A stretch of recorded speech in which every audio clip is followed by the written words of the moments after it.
What's up everyone, it's Dakota and welcome back to another Modern video, and it's Modern Horizons 3 spoiler season officially, and it kind of feels like spoiler season started really early. I know that they revealed a few cards that were going to be in the set, but with all the leaks and everything like that, it just seems like we've gotten a lot of the set, and it seems from the first round of leaks we had a lot of cards that were confirmed to be true, with some other ones I believe that weren't actually leaked.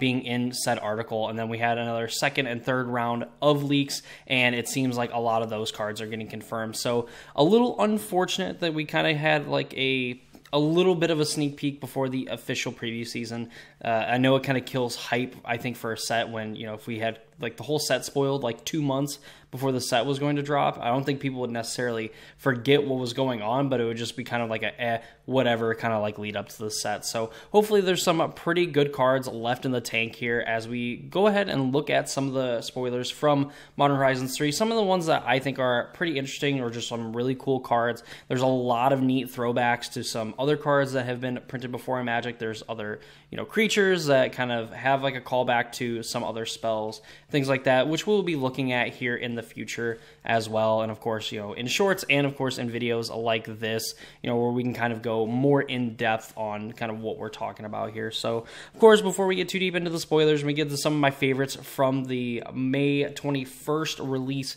kind of like video they did on their YouTube channel, which was really neat. You know, if you're not already subscribed to the channel and you want to see more videos, please consider subscribing to the channel and ring the notification bell so you know when future videos get posted. I post a lot of modern, pioneer, and longer form videos, so you should definitely stick around and check out for that. Of course, we do tons of shorts as well on, you know, a lot of the spoilers, a lot of things going on in whatever the RCQ format is as well. So if that interests you as well, only another reason to subscribe. So with all that said, with all that out of the way, let's go ahead and take a look at our first spoiler card for Modern Horizons 3.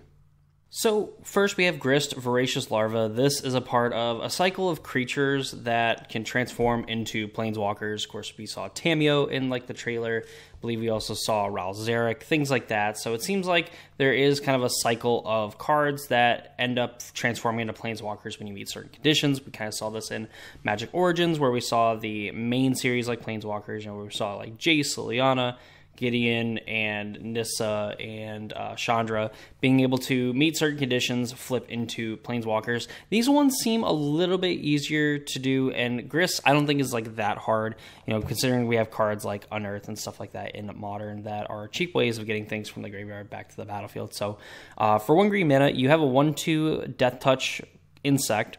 Then whenever it or another creature enters the battlefield under your control, if it enters from the graveyard or you cast it from your graveyard, you may pay a green mana. If you do, you exile Grist and return to the battlefield a transform under its owner's control. Again, there's quite a few ways that you can do this. We want to do it for cheap because, again, we want to be able to, like on turn 2, pay 1 mana, bring a creature back, and then be able to pay a green mana to transform the Grist. So what do you get for your troubles here? We have Grist the Plague Swarm, which is a 3 loyalty planeswalker, which is what it will transform into. Create a 1/1 black and green insect creature token, then mill 2 cards and put a death touch counter on that token if a black card was milled this way. Already just being able to make tokens, mill yourself, whatnot, plays in very well with the other Grist. While, you know, the first original Grist, the Hunger Tide, can kind of, you know, mill other copies of this Grist, of Voracious Larva, and be able to re-trigger itself to add more loyalty, and then of course open up opportunities to be able to get it back with some other effects that you have. And then also this Grist as well, getting to mill you additional cards, make 1/1s, potentially make some annoying death touch blockers as well to make combat pretty difficult for your opponent to navigate. And again, kind of feel like the other one. So it's kind of neat that these two can play pretty nice together.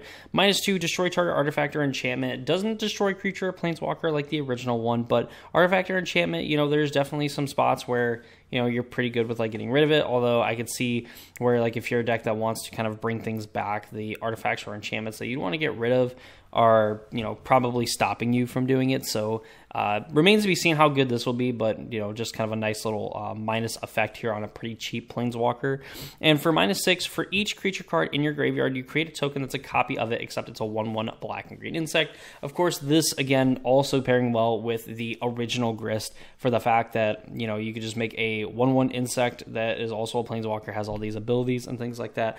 Of course, you can just plan on putting big fatties in the graveyard. Making them 1/1s does obviously make them a little bit worse. You know, we know that 1 toughness Toughness creatures are pretty bad in the Modern format currently, but when you have just a graveyard full of creatures that just have some really good enter the battlefields, you know, even like an Archon of Cruelty as like a 1/1, I mean, just the fact that you get to cast Cruel Ultimatum every turn and it's on a 1/1, yeah, again, it's probably going to die to a lot of the removal, but you're going to get your value off the rip from it anyway. So not bad. And then, you know, if you just ultimate this Grist and you put it back in the graveyard, if you're able to get it back later, then you're going to be able to, you know, transform it again and just start kind of ticking up and, of course, getting to mill more of your graveyard and getting into playing more of the more for the ultimate ability. So Grist definitely has some really neat synergy and things like that. Pretty cool. It's a card that I like. It's a card that I want to mess around with in Modern just because it is a relatively cheap Planeswalker. There's also some other Planeswalker that has some easy flip conditions, but Grist is has a soft spot in my heart, and I look forward to kind of playing this card in Modern. So, you know, that's my thoughts on Grist. The Flipwalkers themselves all look really cool. But with that said, let's go ahead and take a look at our next card. So next we have Ulamog the Defiler, a 10-mana 7/7 that when you cast the spell, target opponent exiles half their library rounded up, has Ward of sacrificing 2 permanents, and then Ulamog the Defiler enters the battlefield with a number of +1/+1 counters on it, equal to the greatest mana value among cards in exile. And then it has Annihilator X, where X is the number of +1/+1 counters on it. So obviously casting these Eldrazi Titan, we've seen Kozilek, we've seen Emrakul, now we have Ulamog. And again, it just feels like Ulamog is probably one of the most powerful, and I think for pretty obvious reasons. So while it has a little bit of protection, sacrificing 2 permanents, you know, we know that Kozilek has even less protection than Ulamog, and even the Emrakul, I think, has, you know, a decent protection on top of just, you know, at the end of the day, also just getting to Insurrection your opponent's entire board and then sack it if anything happens to Emrakul, which is pretty sweet. Ulamog is kind of nuts. So obviously you cast this, you exile half of your opponent's library. You know, we know people like to play Tron and stuff like that. So obviously the dream would be, you know, getting to, you know, play this for 10 mana. You end up milling like your opponent's Ulamog or whatever. It's going to come into play as a 17/17, and it's going to have Annihilator 10, which is definitely overkill because at that point you are more than likely going to kill your opponent with that on the swing. But just for an added bonus, they're going to get attacked and have to sacrifice 10 permanents. Chances are they're going to have nothing left on the battlefield. Also of note, the fact that this doesn't shuffle in, if you have things like Solitude in your deck and you have things like Prismatic Ending and things like that, and even references cards in exile. So I believe if you even get to play the Domain exile spell, that of course I can't remember for the life of me, and especially when I need to record videos too, oh my goodness. But, you know, if you have different effects that like exile cards until something comes back to or until it leaves the battlefield, excuse me, this will also kind of like help with those things. So again, if you can get rid of some big permanents from your opponent with something like a, you know, exile type effect, it's going to be pretty good for you. But yeah, for sure, Ulamog, probably, again, the most interesting. It's not going to be Fatal Push. Can't really Unholy Heat it all that well, even as a 7/7 if there's nothing in exile. Of course, that means you're not going to have Annihilator or anything like that. So, I mean, you're really just looking to cast this if you're not exiling your opponent's like permanents and things like that. So, yeah, Ulamog, definitely pretty sweet. I think it's probably in the running, if not, is probably one of the best Eldrazi's. I mean, like, Ulamog in like its original set, I think was fine. Obviously, Emrakul was like the, you know, end all be all. Like if you're gonna cast one of them, you're gonna cast that one. And I think even now, like the Ulamog, the Ceaseless Hunger is pretty close with, you know, the Emrakul, the Promised End. And now I think Ulamog the Defiler has kind of surpassed Emrakul as probably one of the most powerful Eldrazi Titans, especially in this cycle this time around. So definitely a card that I'm going to be on the lookout for. I can only assume that like Tron just like auto slams this into their deck. Maybe splitting it between Ceaseless Hunger, because Ceaseless Hunger does kind of, you know, deal with a lot of things when you cast it, and it's an indestructible 10/10. But this just being so huge, and then just potentially game ending if it doesn't actually just end the game when you attack. It just ends the game when it connects with your opponent. So pretty sweet. Ulamog the Defiler, really cool card, and I don't look forward to playing against this card at all. Like, this is going to be absolutely disgusting. Next, we have Kozilek's Unsealing, which I believe this card was not official. I don't know if it was actually leaked or if it was spoiled. I'm pretty sure it was just leaked, which kind of makes it even harder to figure out where like these cards have, you know, officially been spoiled and things like that. But Kozilek's Unsealing, 3 mana enchantment, 2 and a blue. It's devoid, so it has no color. And whenever you cast a creature spell with mana value 4, 5, or 6, you create 2/0/1 colorless Eldrazi spawn with sacrifice this creature, add a colorless mana. When you cast a creature spell with mana value 7 or greater, draw 3 cards.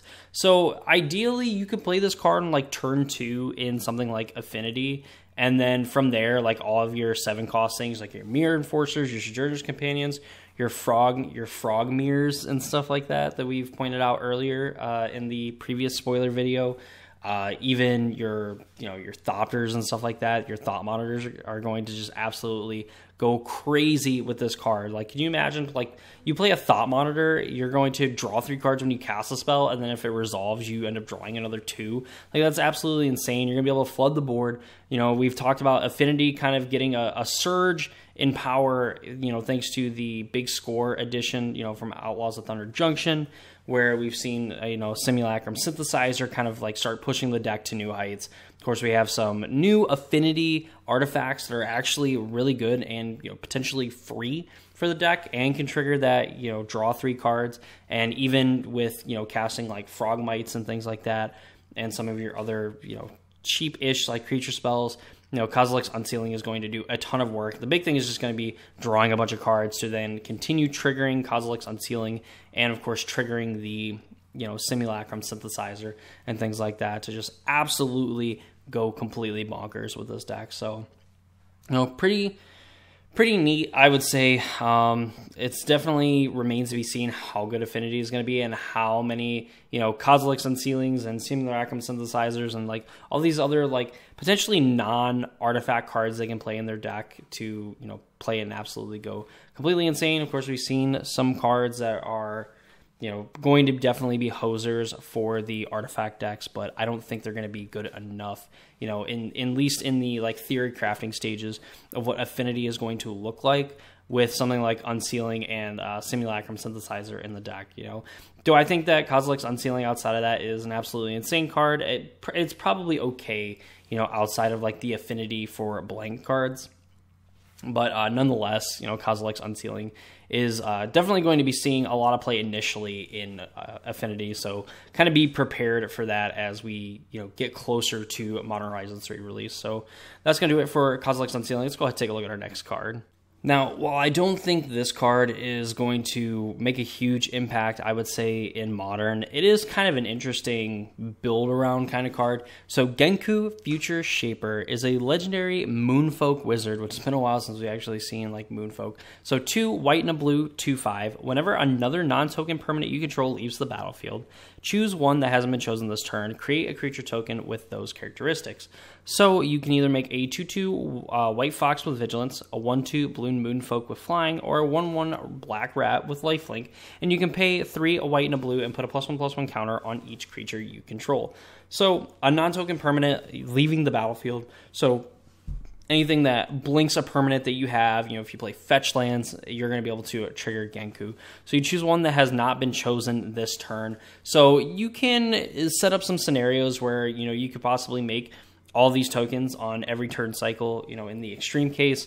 In, you know, other ways, you know, you can kind of find ways to, you know, crack your fetch lands on your opponent's turn to make surprise blockers, and then, you know, exiling a creature, like bouncing another creature, things like that, to just kind of trigger and make as many tokens as you can. This is, you know, has some built-in stoppage for doing something completely insane where you can just make a bunch of 2/2s with vigilance or, you know, flyers and whatnot, and just be able to go infinite and kill your opponent. But really interesting that you can make up to essentially 3 tokens every turn and even on like your opponent's turn. And then you have also, you know, just a way to give them all like +1/+1 counter. So even in itself, you know, if you have a turn where you can make every single token and then generate infinite mana, let's say, and then just give all of your creatures, you know, an infinite amount of like +1/+1 counters, you have 4 lethal creatures just from that. And then of course, if you're able to do it again on your opponent's turn or do it on your turn, give them haste, whatnot, it gives you so many options. So while I don't think Modern is necessarily the place for Genku Future Shaper, even though it is printed in the set, it is definitely a really neat card, and I think it's going to be kind of cool in the limited format where, you know, if you're just going to make a ton of tokens, and, you know, they even showed off some of the tokens too, and the tokens looked pretty sweet. So just an interesting card, a very interesting design, you know, definitely that doesn't scream Modern staple, or like, you know, you're gonna have to really worry about this card. But there is some pretty cool scenarios and stuff that you can set up with Genku Future Shaper to kind of make it feel like it is a busted Magic card in a lot of cases. So yeah, that's my thoughts on Genku. Let's go ahead and take a look at the last card I want to show off. Lastly, here we have Disciple of Freyles, a 6-mana 3/3 that whenever it enters the battlefield, you may sacrifice another creature. If you do, you gain X life and draw X cards, where X is that creature's power. So I'd seen something float around in like Titan where you can Summoner's Pact for Disciple of Freyles. The backside of it is a land that you can pay 3 life to have it come into play untapped. So this is like a way that you can pact for a land. You know, if you end up needing like that 6th mana source to end up playing a Titan, you can go and pact for Disciple of Freyles, end up playing your Titan and whatnot. There's also, I'm sure, some pretty fringe applications as well, where like you can take some of your, you know, creatures that you don't really need, like if you have just like a giant, you know, if you have like a giant Titan or something like that, or, you know, things of that nature. I mean, I don't think Disciple of Freyles is like super busted and something like Primeval Titan, but being 6 mana and being able to cast like off of, you know, a lot of the same things that Primeval Titan is able to be cast off of, and even getting to maybe make copies of this card or have like 2 copies of it to be able to sacrifice itself, whatnot, is pretty interesting. Definitely gives the deck a little bit more longevity. You get to gain X life and draw X cards. While ideally not, you know, killing your Titan is not like a good thing, but if you're kind of stuck under like a snaring bridge or something like that, they've essentially pacified your creature, then Disciple of Freyles can kind of in a pinch like turn that card into more cards and potentially find answers to something like a bridge and set you up for a kill as well. So I think Disciple of Freyles is definitely an interesting card. If anything, like being able to Summoner's Pact to end up getting a land for those decks is actually kind of a neat and cool thing to do, and it's like the very first thing that I'd seen people talk about when they brought up this card. You know, of course, you could also play some other like big fatties that care about dying, and then Disciple just ends up killing them. You end up drawing a bunch of cards, and you get some additional value on top of, again, just getting to draw an insane amount of cards off those creatures. But yeah, that is, you know, my thoughts, opinions on some of the cards from the day 1 of spoiler season. Overall, I'm pretty hyped on the new Flipwalkers. I think they're going to be really cool to kind of get your hands on and play with, on top of even some of these other cards that are going to be kind of like role players in the format. There seems to be a lot of cards that have some pretty neat design in terms of like kind of what's going on. Do I think they're going to, again, be Modern staples? Probably not, but I think they're going to be fun cards to kind of experiment with in the format, because there is a lot of cards that synergize well with them, which, you know, crazy to think that they would design a Modern set based on, you know, Modern set based on Modern, and then it would synergize with, you know, some pretty neat cards in the set. That would be absolutely crazy. But, you know, so far I'm pretty hyped on Modern Horizons 3.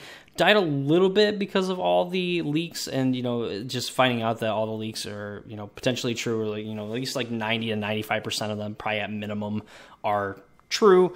And, you know, a lot of like the spoiler season is going to be kind of, you know, confirming what cards are left in the set, you know, and then just then confirming the cards that have been leaked. So, you know, we're going to kind of go through the journey. We're going to be doing some shorts as well, kind of going over cards individually, you know, very specifically and things like that. So, you know, if you're not subscribed to the channel, definitely subscribe if you want to see more thoughts on some of the other cards that have been spoiled throughout the Modern Horizons 3 set. We're going to be doing, you know, essentially a little bit of coverage on it. You know, tomorrow we're probably going to take the day off on Wednesday, but we're going to kind of pick back up on Thursday as well. So that's going to be me in this video. I hope you all enjoyed. If you did, please leave a like on the video, comment down below what cards you're excited for in Modern Horizons 3, and of course be sure to subscribe to the channel. That's going to be me. Hope you all enjoyed the video, and I hope to see you all in the next one.